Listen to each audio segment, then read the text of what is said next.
Grant Hill, who's the interim leader of the new Conservative Party of Canada. Dr. Hill, thanks for being with us. Pleasure. So, first impressions of the throne speech from Paul Martin today. Well, I think it's an election platform document, lots of promises, not very many things that you could pin down. The rhetoric is great.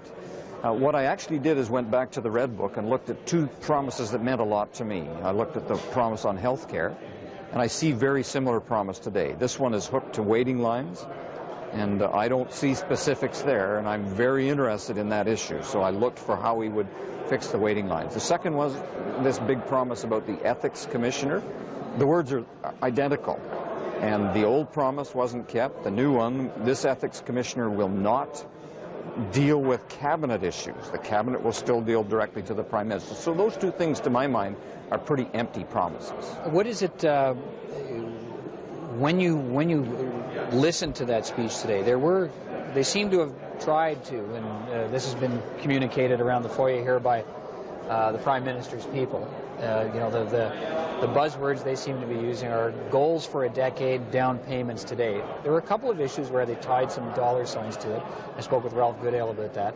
The GST rebate, 100% of it now rebated to the municipalities, $521 million a year.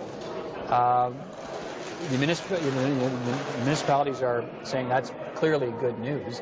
How do you challenge that from the government as something that's attackable from an opposition party? Well, I remember what the original promise was on the GST, that it would be gone completely, and of course that hasn't happened.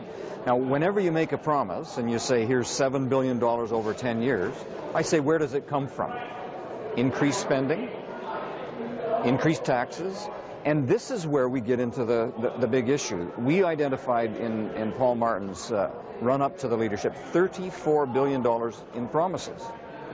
Where does the money come from? Only one source, the Canadian taxpayer. And so, as an election document, I look for far more specifics.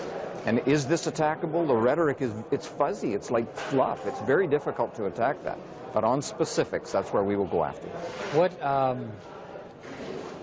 So, I mean, do you think it's a good move to give the money back to the municipalities? I think the municipalities, in the broad sense, are needy when it comes to infrastructure.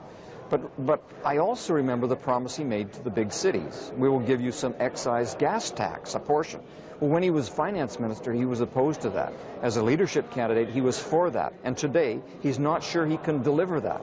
So this, to my mind, is a guy who can make a promise and break it with a straight face, maybe even a grin and a slap on the back. And it doesn't seem to bother him at all. What, on the issue of health care, which you touched on briefly, the Prime Minister is promising to reduce those waiting lines, but there'll have to be ongoing negotiations with the provinces to do that. Where do you think that will take us? He's way more specific than that. He says it will take a structural change to the way facilities work. But just 2 points above that, he said he is absolutely hung up on the Canada Health Act. He grabs onto it like, you know, his fingernails would grate if he did anything different. Those two things are inconsistent. And he won't get away with just say, I want to reduce waiting lines. He's going to have to say how. And that will put him in a box. Well, what structural change do you think he's bound to have to carry out? Because maybe the idea of structural change you have isn't what he has. He might mean structural change that still agrees with the Canada Health Act. There are a whole host of cooperative things that the provinces have tried to implement.